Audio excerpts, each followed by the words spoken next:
Tiger, welcome back. Or should I say more appropriately, welcome home. Yeah, just unreal. This is Eldrick Tiger Woods, and Eldrick is an accomplished golfer. He wins tournaments on a regular basis and has shot close to par on 18-hole courses. Incredibly, Tiger here is only 5 years old. By now, the story of Eldrick Tiger Woods has become the stuff of legend, with even the most casual of golf fans familiar with his meteoric rise to superstardom. Just for the record. There it is, a win for the ages. A racially ambiguous young prodigy that would captivate the world by becoming the unlikely face of a sport that embodies elitism and exclusion. Well, after this past weekend, I suppose the legend continues. After an 11-year drought of victories in major circuits, Tiger would defy all odds and return to form at the 2019 Masters Tournament. Tiger's 15 total majors wins puts him second all-time behind Jack Nicklaus's 18. Now, legendary golfer Jack Nicklaus tweeting, quote, "A big well done from me to Tiger Woods. I'm so happy for him and for the game of golf. This is just fantastic." That over the last 5 or 6 years, I probably said 1,000 times he will never, ever again win another major championship. And that's why yesterday for me was so miraculous that it got to be surreal watching him walk up 18. It was surreal and it was totally real. Like unreal in the sense that we were never going to see something like that ever again. We were never going to see Tiger Woods win again. I mean, hell, it wasn't that long ago. This guy was having trouble just walking. I cannot think of a greater story in my life. I sat on my couch and cried. I did not cry with Tiger Woods' dominance for a decade. I was in awe of it. Yesterday, I got so emotional. I was rooting against other golfers, and I don't do that. Why did it land like that for so many people? Well, I was racking my brain this morning to try to think of something that even compares to what we witnessed yesterday. I went back to like 1980 with the U.S. hockey team winning a gold medal, and even that kind of paled in comparison because, you know, the personal journey here is just, it's so big and it's so deep and it's so wide. And I mean, how many people lose all the things that Tiger lost? You lose your health, you lose your marriage, you lose a lot of your sponsors, you lose your swing, you lose your way. We're rooting for the man now, we're not rooting for the machine. There are few things more effective at taming the fickle beast of public opinion than a good comeback story. This, of course, should come as no surprise. This is America, after all. Rugged individualism is a cherished core value, and tales of redemption where fallen heroes pull themselves up by their bootstraps tend to forgive most sins. In the case of Tiger Woods, a blind eye will likely be turned to the infidelities and the affairs, the DUIs and the substance abuse. But there are still some faux pas that success doesn't quite smooth over.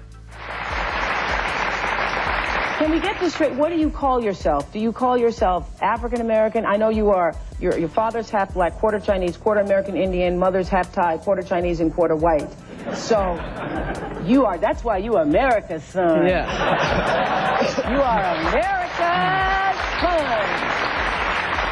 Yeah. A little funny thing is, growing up, I came up with this name. I'm a Caucalinasian.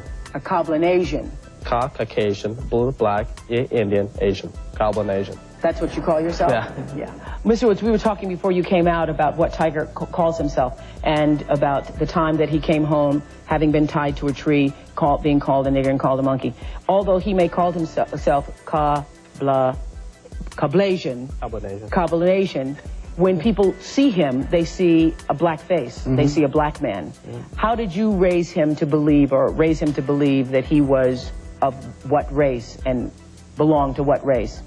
The human race. The human race. Does it bother you to be called African American? Yeah, it does. At the time of that recording, Tiger had just literally become the youngest Masters champion in the history of the sport. But that one offhand comment will go on to haunt him for the rest of his career, casting a shadow on his public opinion and tainting an otherwise spotless brand just as it was launching into the stratosphere. I always hear black people say that so-and-so set us 2 steps back. Now, just to see how far back black people are right now, we got a chart provided by the American Black Progress Association. Now, let's check out the chart. Now, you also hear black people say that we're almost there. Well, as of today, there is 3,653 steps away. And so here in the year 2000, we're trying to get there on our own. But things just keep happening. You know, Tiger Woods put us 58 steps ahead. Yeah. But we could only claim a quarter of him. Tiger's taking the stage now, and if you ask me, he's looking blacker already. I'd like to say it's a tremendous opportunity for me. Finally be part of a race, have a home. Been so confused by encapsulation and so many things. So long, fried rice. Hello, fried chicken. These sentiments would intensify in the midst of personal scandal and public disgrace. Good morning, and thank you for joining me. Many of you in this room are my friends. In the black community, as a terrific piece by Jesse Washington of the Associated Press makes clear this morning, from barbershops to urban radio, Tiger Woods' already tenuous standing among African Americans is taking a beating. There's even a parody song playing on Tom Joyner's national radio show. Listen. They say your wifey whooped your butt. They say she beat your ass with a golf club and left your face cut up, Mr. Woods. Well, thankfully, Tiger, you didn't marry a black woman, because if a sister caught you running around with a bunch of white hoochie mamas, she'd slice off both your But you know, Tiger, the question everyone in America is dying to ask you is, how many white women does one brother want? Yeah! Ouch, ouch, ouch. So, even as late as 2017, an entire 20 years after the infamous Oprah interview, The Undefeated compiled a list of the 50 greatest black athletes of all time, and Tiger didn't make it at all. You also don't want to see an individual that doesn't want to identify themselves with their own blackness. And that's something that I brought up early in the show, and I'll reiterate it again when it comes to Tiger Woods. If you don't want to identify yourself with blackness and the plight that comes along with it, it doesn't take away from your greatness as an athlete, but it certainly doesn't put you above those who were willing to embrace it. Think about the level of respect that Muhammad Ali, Jackie Robinson, Hank Aaron, Bill Russell, Kareem Abdul-Jabbar, Joe Louis, Jesse Owens, the list goes on and on, even Serena Williams to a lesser degree. Think about what level of disrespect it would be to them, considering all the trials and tribulations they had to endure and ultimately overcome, if we were to recognize somebody else who didn't even want to be identified as black above them. I won't do it, and neither should any of you.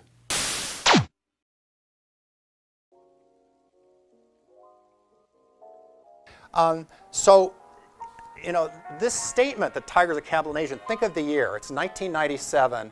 It's in the lead up to the 2000 census, when for the first time Americans are allowed to mark multiple boxes on in the census. In other words, not to just say, you know, white, black, Asian, Pacific Islander, but to mark multiple categories. And there's a big debate about this, because some civil rights activists and intellectuals say this is a problem, because the reality is that society does work by the one drop of blood rule, that if you have any black ancestry, that makes you black.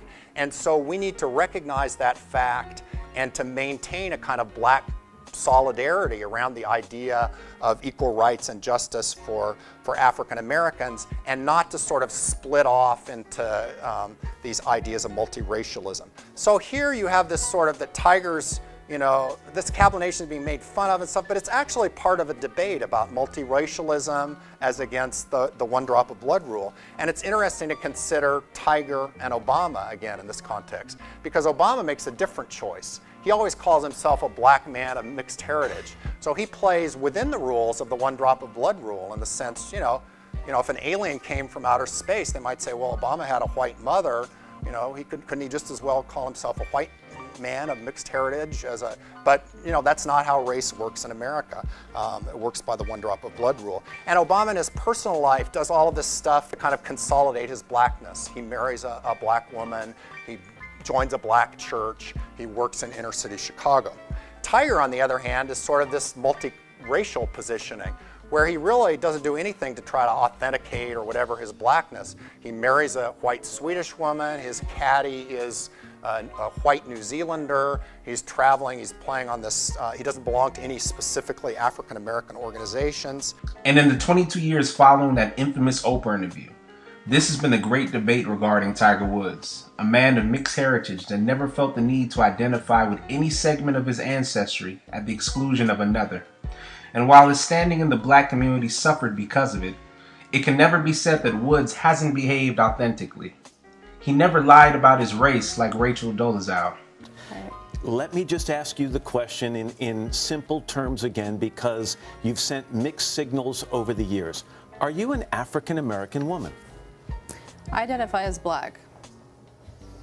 You identify as black. Let me put a picture up of you in your early 20s, though. Mm-hmm. And when you see this picture, is this an African-American woman? Or is that a Caucasian woman? He never played up cultural stereotypes to find public acceptance like Kamala Harris.